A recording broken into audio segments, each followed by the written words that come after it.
Hello, नमस्ते, राम राम। कैसे हैं आप सभी लोग। मैं राहुल तिवारी आप सबका स्वागत करता हूं अपने यूट्यूब चैनल पाई पाठशाला पर।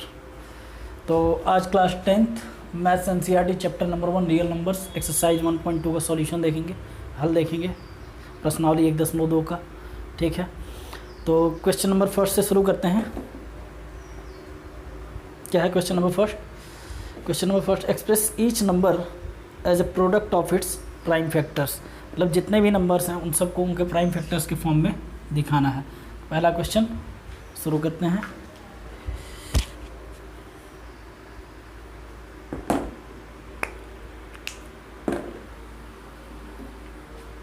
तो फर्स्ट क्वेश्चन अपना, express each number as the product of its prime factors. मतलब जितने भी ये नंबर दिए हैं इन सबको इनके अभाज्य संख्याओं के गुणनफल के रूप में दिखाना है ना। अभाज्य गुणनखंड जो आप कहते हैं उसी के फॉर्म में दिखाना है। जैसे पहला है 140, 140। 140 का जब आप अभाज्य गुणनखंड करोगे तो ऐसे करते हो ना, 2 से 70, 2 से 35, 5, 7, 7, 1। ये सभी अभाज्य संख्या हैं, प्राइम नंबर्स हैं। ठीक है, तो इनको सिर्फ एक्सप्रेस करना है ऐसे, 2 × 2 × 5 × 7। ऐसे इनको सिर्फ एक्सप्रेस करना था हमें। दूसरा नंबर क्वेश्चन है 156। ये पहला था, पहले का पहला, और दूसरा 156।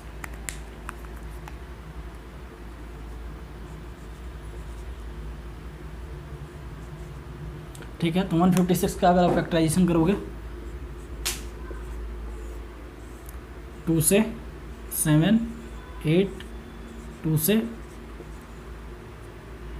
9, 3 से 13 टाइम्स में और 13 से 1 टाइम में। ठीक है, तो इसका क्या आया, 2 × 2 × 3 × 13। और इसको कैसे लिख सकते हो, 2 की पावर 2 × 3 × 13। ऐसे इनको हमें शो करना था। तीसरा नंबर, थर्ड नंबर का क्वेश्चन है, क्या चीज़, 3825। 3825 इसका करो फैक्टराइजेशन। यहाँ पे यूनिट डिजिट 5 है, इसका मतलब 5 से जाएगा, 5 से 1 35। कितना बचा कह रही, 3, 5 6 30, 5 5 25। फिर 5 से जाएगा, 5 1 5, कितना बचा, 5 5 25, 5 3 जा। ठीक है, अभी 3 से ले जा सकते हैं क्या, 3 5 जा, 3 1 जा। अभी 3 से फिर जाएगा ये 17 टाइम में, 17 से 1 टाइम में। तो इसका क्या आ रहा है, 5 × 5 × 3 × 3 × 17। और इसको फिर क्या लिख देंगे, 5 का कितना टाइम मल्टीप्लाई में, 2 टाइम, और 3 का 2 टाइम, मतलब 5 की पावर 2 × 3 की पावर 2 × 17। घातों के रूप में इनको लिख के दिखाया जाएगा। ठीक है, चौथा है अपना 5005।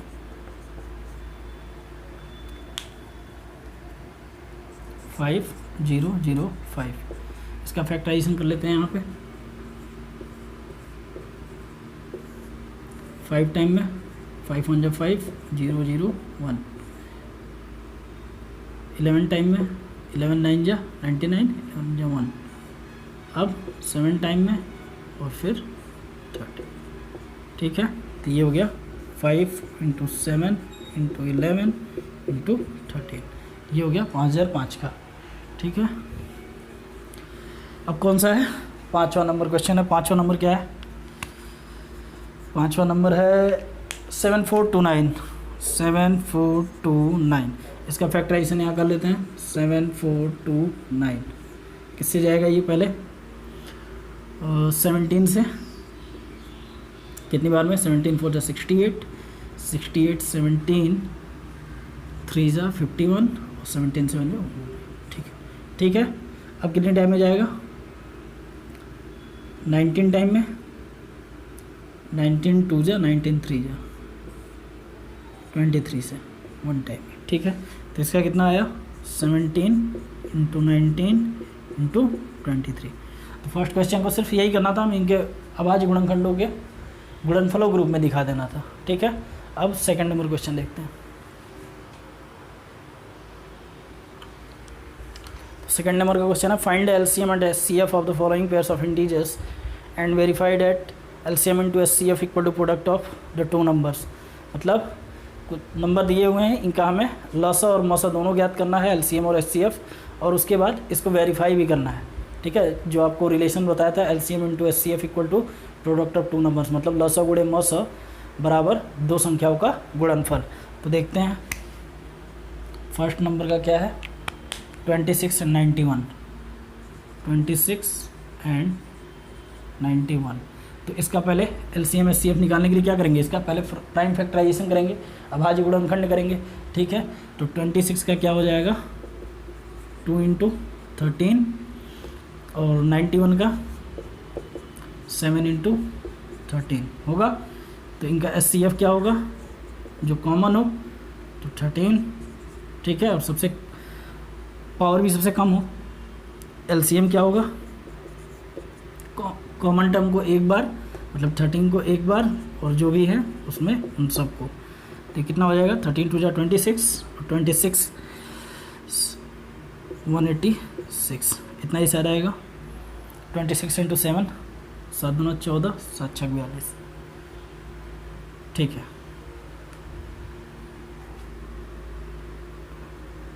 यहाँ 2 आएगा। ठीक, ये हो गया एलसीएम और एचसीएफ इनका, लॉस और मौसा निकल गया।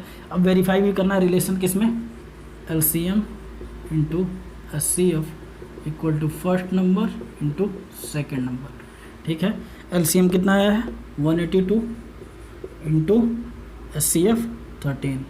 ठीक है, और ये नंबर कितना है 26 इंटू 91। ठीक है, तो इसका मल्टीप्लाई करोगे कितना है 13 × 26 का 6, हाथ में 13 × 1 = 4, 104 और 2 6, 10 बचा, 13 × 13 10 30। इसका मल्टीप्लाई कर लो यहाँ पे 91 26 का, 6 × 1 = 6, 1 2 1 कम 2 2 9 18, 6 6 8 5 13 का 3। तो ये भी कितना आ गया 366। तो ये ऐसे इसको रिलेशन को हमको वेरीफाई करना है। ठीक है, ऐसे क्या कर लेना है, पहले हमको निकाल लेना है एलसीएम और एचसीएफ, उसके बाद हम उसका रिलेशन वेरीफाई कर देंगे। ठीक है, तो बाकी के क्वेश्चन आप कर लोगे। दूसरे का ये है पहला। ठीक है, ऐसे ही तीसरा दूसरा दोनों ऐसे ही होगा। ठीक है, अब क्वेश्चन नंबर 3 देखते हैं। दूसरे का दूसरा और तीसरा, ये दोनों आपको खुद ही करना है। ठीक है, डू योरसेल्फ। और तीसरा क्वेश्चन हम करते हैं, जैसे बताया पहला वैसे ही होगा, सेम टू सेम। ठीक है, अगर नहीं आता है तो कमेंट में लिख के भेजिए, आपको सॉल्यूशन मिल जाएगा। तीसरा, अगर आपको कोई डाउट होता है किसी भी प्रकार का, तो आप क्या करो, कमेंट बॉक्स में डाउट लिख के अपना क्वेश्चन सेंड कर दिया करो। ठीक है, अब तीसरा नंबर क्या है, find LCM and HCF of the following integers by applying the prime factorisation method. Prime factorisation method apply करके हमें एलसीएम और एचसीएफ निकालना है। ठीक है, देखते हैं। तो पहला क्वेश्चन है 12 15 और 21। ठीक है, तो 12 15 21 का प्राइम फैक्टराइजेशन करेंगे तो क्या आ जाएगा 2 × 2 × 3, और इसका 3 × 5 और इसका 3 × 7। इसको लिख सकते हैं 2² × 3। ठीक है, अब इसका एचसीएफ निकालो। प्राइम फैक्टराइजेशन कर लिया, एचसीएफ निकाल लो। अब एचसीएफ मतलब देखो कॉमन क्या है 3 3 3, और कुछ कॉमन दिख रहा है नहीं, तो एचसीएफ 3 हो गया। ठीक है, और एलसीएम प्राइम फैक्टराइजेशन मेथड हो गया, अप्लाई हो गया। और एलसीएम निकालना हो तो 3 कॉमन है और बचा क्या 2² बच गया, और 5 और 7। तो इनका मल्टीप्लाई कर लो 3 × 4 × 5 × 7, 3 चौको 12 25 60 और 420। ये ऐसे करना है आपको। ठीक है, ऐसे आपको दूसरे नंबर का क्वेश्चन करना है। तो इसका दूसरा और तीसरा ये आपको खुद ही करना है। ठीक है, और सेम टू सेम ऐसे ही करना है, कुछ अलग नहीं है उसमें। ठीक है, चौथा नंबर क्वेश्चन देखते हैं।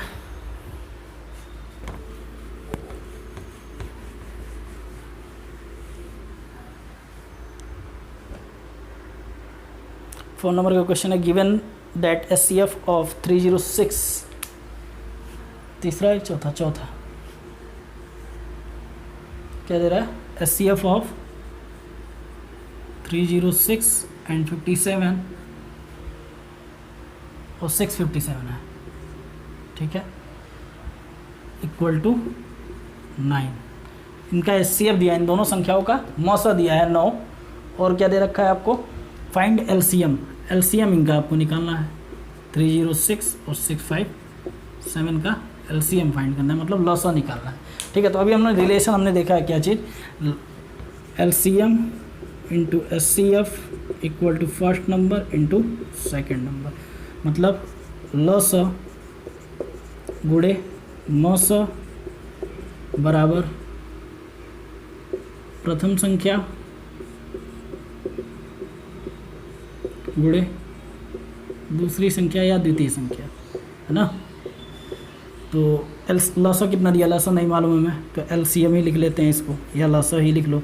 मौसा कितना दिया है 9, नंबर क्या है 306 एंड 657, मतलब 306 इंटू 657, तो LCM equal to 306 into 657 upon 9, तो 9 से कट जाएगा, हाँ कट जाएगा, 9 3 जा 27, 3 बचा, 9 4 जा 36, और इनका मल्टीप्लाई कर लो यहाँ पे कितना आता है 657 इंटू 34, 4 7 28, 2 2 26 होगा, 3 7 21, 2 5 15 7, 3 6 18 19, 8 3 4 7 13 का 3, 9 1 10 12 का 2, हाथ में लगा 1, 22 33 8, इतना इसका आंसर आना चाहिए, ठीक है।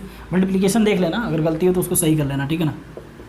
4 7 28, वैसे कोशिश करता हूँ गलती ना हो, 3 1 9 1 10 12 का 2, हाथ में लगा 1 1 2, सही है, ठीक है। तो ये 4th नंबर का क्वेश्चन आपका है, ठीक है।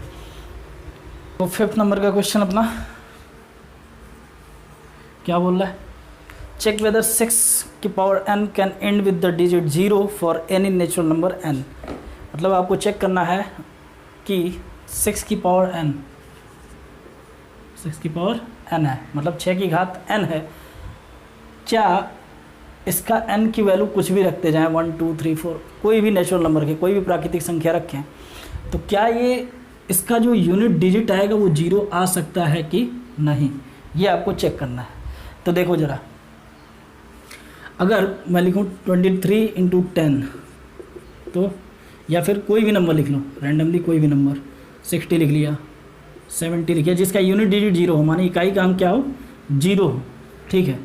80 लिख लो, कुछ भी नंबर लिख लो जो तुमको इच्छा हो, ठीक है, बस इकाई का अंक क्या होना चाहिए 0 होना चाहिए, ठीक है। इतनी बात तो आपको समझ में आ रही है कि इकाई अंक 0 होना चाहिए। ये 0 कब आया, अगर 6 इंटू 10 किया तो आया, 7 इंटू 10 किया तो आया, 8 इंटू 10 किया तो आया, 6 इंटू 2 इंटू 10 किया तब आया, है ना।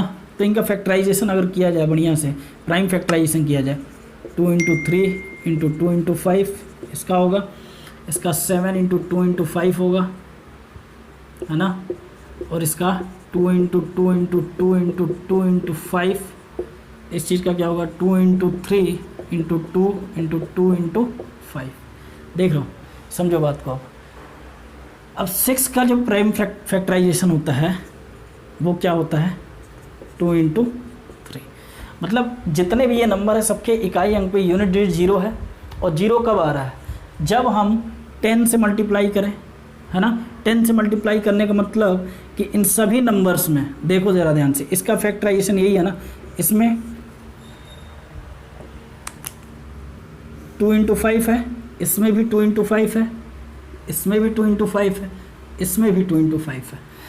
अगर इसमें से 2 या 5 कोई भी एक 5 को अगर निकाल दें, जैसे 2 इंटू 3 इंटू 2 कर दें, इसको सिर्फ 7 इंटू 2 कर दें, इसको 2 इंटू 2 इंटू 2 इंटू 2 कर दें, और इसे 2 इंटू 3 इंटू 2 इंटू 2 कर दें, बस बात समझो। इसका कितना हो जाएगा 2 3 जा 6 2 जा 12, 7 दूना 14, 2 दूना 4 दूना 8 दूना 16, 2 3 6, 6 12 दूना 24। क्या इनके इकाई अंक में अब जीरो आ रहा है? यूनिट डिजिट में जीरो कहीं आ रहा है? नहीं आ रहा ना। मतलब अगर इसमें सिर्फ 5 से हम मल्टीप्लाई कर देते तो हमारा यूनिट डिजिट जीरो आने लगता ना, सबका जीरो आ जाता।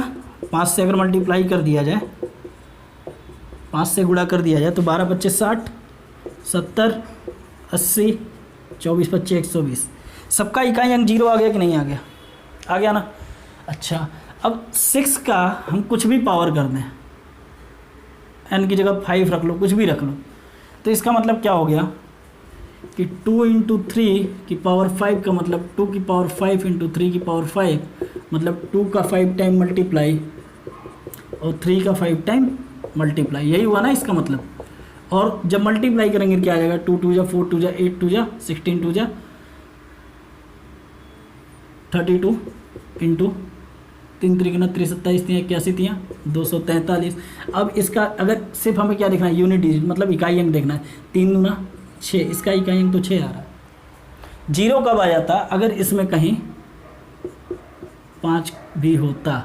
मतलब अगर 6 के फैक्टराइजेशन में हम देख रहे हैं तो 6 के फैक्टराइजेशन में यानी गुणनखंड में हमें 5 कहीं नहीं दिख रहा ना। इसका मतलब कि इसका पावर आप कुछ भी कर लो, ये जीरो नहीं आ सकता। क्यों? क्योंकि 6 के फैक्टराइजेशन में ही कहीं 5 नहीं है, उसके गुणनखंड में ही कहीं 5 है ही नहीं। और जब 5 होता तब ना जीरो आता, 5 तो है ही नहीं तो जीरो कहाँ से आएगा? चाहे आप कितना भी रख लो, अगर ये 2 × 5 होता तो इसको रखो ना, जो मन करे सो रखो, आता जाता। ये 10 का फैक्टराइजेशन होता कि नहीं होता ना, जीरो आता यूनिट डिजिट। तो इसको लिखेंगे क्या? ये तो बात हम समझ गए कि भैया किसी भी अगर कोई भी नंबर है तो उसके फैक्टराइजेशन में, उसके गुणनखंड में अगर 5 नहीं आता है, ठीक है। अच्छा देखो, 5 ही सिर्फ नहीं, 2 का भी बहुत बड़ा रोल है। अगर सिर्फ 15 लिख दे तो 3 × 5 होता है, लेकिन अगर इसमें मल्टीप्लाई 2 कर दें तो ये 30 हो जाएगा, जीरो आ जाएगा ना। तो 6 में तो 2 × 3 है, 2 × 3 2 तो है, तो 2 की बात नहीं कर रहे हैं हम, 5 की बात कर रहे हैं कि किसी भी नंबर में अगर 2 और 5 उसके फैक्टराइजेशन में ये दोनों गायब रहेंगे तो जीरो आ ही नहीं सकता। इनमें से कोई एक भी गायब रहे, तो अगर 5 है 2 गायब है तो भी नहीं आएगा, अगर 2 है 5 नहीं है तो भी नहीं आएगा, क्योंकि हम जानते हैं 10 का फैक्टराइजेशन 2 × 5 होता है।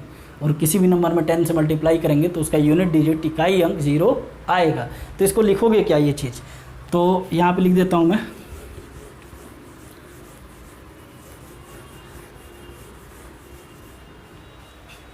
क्या चीज़? कोई भी नंबर जीरो से कब ख़त्म हो सकता है? Any number ends with digit 0, it is possible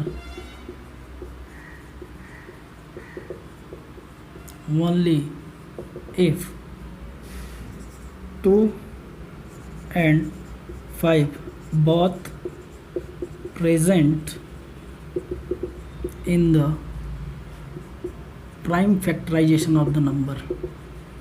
Prime factorization of the number, ठीक है। मतलब कोई भी संख्या जीरो पे ख़त्म तब होगी, यह संभव तभी है जब 2 और 5 दोनों प्रेजेंट हों, मौजूद हों उसके प्राइम फैक्टराइजेशन उस नंबर के, ठीक है। ये बात तो हमने लिख दी। और क्या लिखेंगे इसमें? We observed that in the prime factorization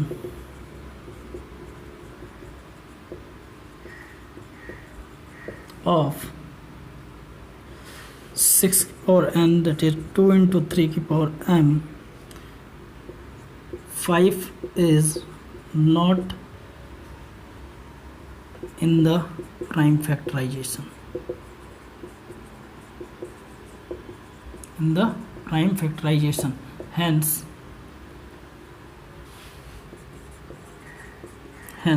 मतलब इसलिए क्या लिख दिया? Any number with the digit 0, it is possible only if 2 and 5 both are present in the prime factorization of the number we observe that in the prime factorization of 6 की power n 2 to the equal to 2 into 3 to the power n, 5 is not in the prime factorization. Hence for any value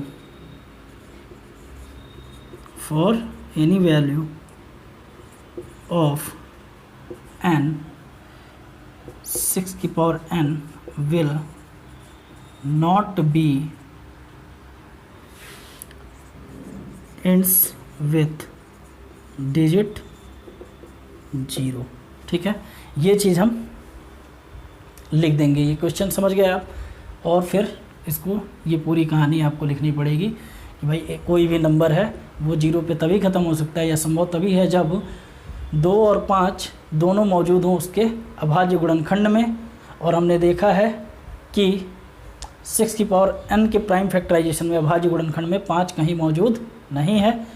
इसलिए n की कोई भी value रख लें तो 6 की power n will not be ends with digit 0. मतलब 6 की पावर n कभी भी 0 पे ख़त्म नहीं हो सकता. ये बात आपको समझ में आ गई. तो क्वेश्चन नंबर 6 देखते हैं. 6 नंबर का question, explain why 7 into 11 into 13 plus 13.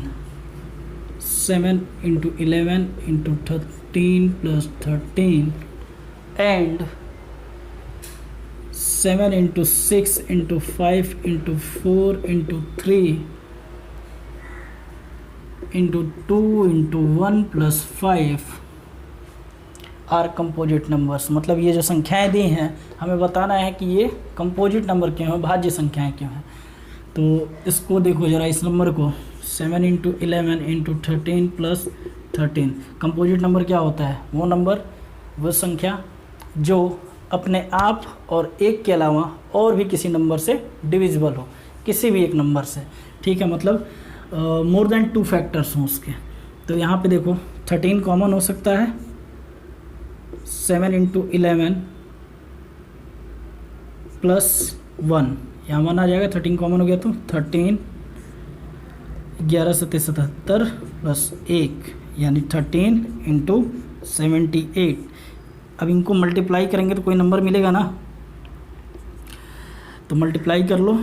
4 13 7 91 10 101 1014. ये एक संख्या है, ये कंपोजिट नंबर है कि नहीं यही बताना है, भाज्य संख्या है कि नहीं. तो ये देखो, ये 1 से भी डिविजिबल है, 1014 से भी डिविजिबल है, और किससे डिविजिबल है? 7 से डिविजिबल है, 11 से डिविजिबल है, 13 से डिविजिबल है. ठीक है, तो इस नंबर के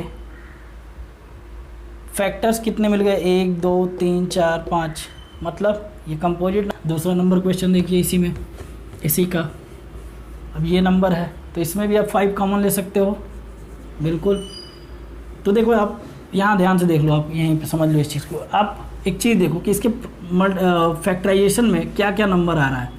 2 आ रहा है, सिर्फ प्राइम नंबर्स की बात कर रहे हैं.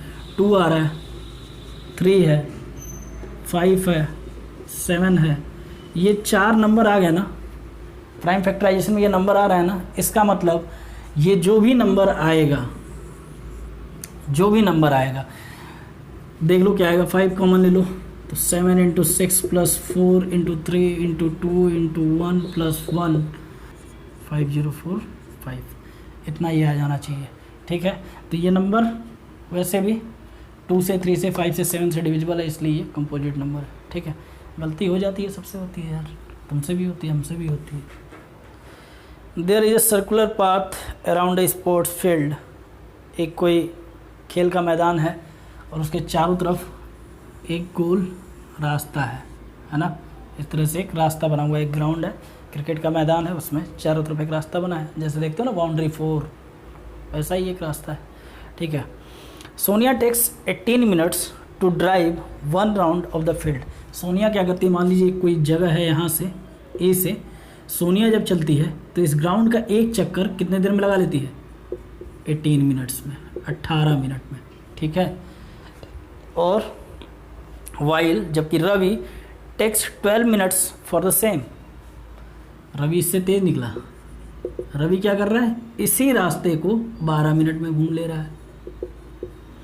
बात समझ में आ रही है कि एक जगह से चलना सोनिया ने स्टार्ट किया घूमना स्टार्ट किया तो वो 18 मिनट में पूरा चक्कर लगा लिया इस ग्राउंड का, और रवि 12 मिनट में घूम ले रहा है। इसका मतलब क्या हुआ कि रवि जो है तेज़ है, किससे? सोनिया से, तभी तो 12 मिनट में लगा रहा है वो। अब आगे बात करते हैं। They both start at the same point, same point दिख रहा है आपको, ए से स्टार्ट किए दोनों ने, and at the same time, और एक ही समय पे दोनों चलना स्टार्ट किए। ठीक है, क्वेश्चन इस प्रकार से है कि कोई एक ग्राउंड है और उसमें एक पॉइंट है ए, सेम पॉइंट से सेम डायरेक्शन में सेम टाइम पे, मतलब एक ही दिशा में एक ही समय पर ये दोनों चलना स्टार्ट करते हैं, और सोनिया इस पूरे ग्राउंड को घूमने में 18 मिनट लेती है और रवि कितना लेता है? 12 मिनट लेता है। तो हमको ये बताना है कि ये दोनों कितनी देर बाद आपस में मिलेंगे, है ना, स्टार्टिंग पॉइंट पे फिर कब मिल जाएंगे, कितनी देर बाद। तो एक काम करो, 12 और 18 का आप एलसीएम निकाल लोगे तो आपको ये मालूम चल जाएगा कि कितनी देर बाद ये दोबारा वापस मिलेंगे। तो देखते हैं एलसीएम निकाल के कितना आता है। 12, 2 और 18, 12 का 2 इंटू 2 इंटू 3 और इसका 2 इंटू 3 इंटू 3। तो एलसीएम निकालना है ना हमें। इसको लिखेंगे 2 का स्क्वायर इंटू 3 और इसको लिखेंगे 2 इंटू 3 स्क्वायर। तो एलसीएम में क्या होता है? एलसीएम में देखिए 3 कॉमन है, लेकिन सबसे हाईएस्ट जो इसका पावर है 2 है, तो 3 की पावर 2 ले लिया तो इसमें 3 भी आ गया। अब 2 की पावर 2 है तो उसमें 2 भी आ जाएगा। ठीक, 3 3 जा 9, 2 2 जा 4, यानी 36 मिनट बाद, 36 मिनट बाद ये दोनों एक दूसरे से एक पॉइंट पे दोबारा मिलेंगे। घूमना स्टार्ट है इन लोगों का, रुक नहीं रहे हैं। तो कितने समय बाद मिलेंगे? 36 मिनट बाद ये एक दूसरे को, रवि और सोनिया, फिर से पॉइंट ए पे मिल जाएंगे। तो ऐसा था आपका एक्सरसाइज 1.2। और अगर आपको वीडियो अच्छा लगे तो लाइक कीजिए, शेयर कीजिए, सब्सक्राइब कीजिए, बेल आइकन दबाना ना भूलें।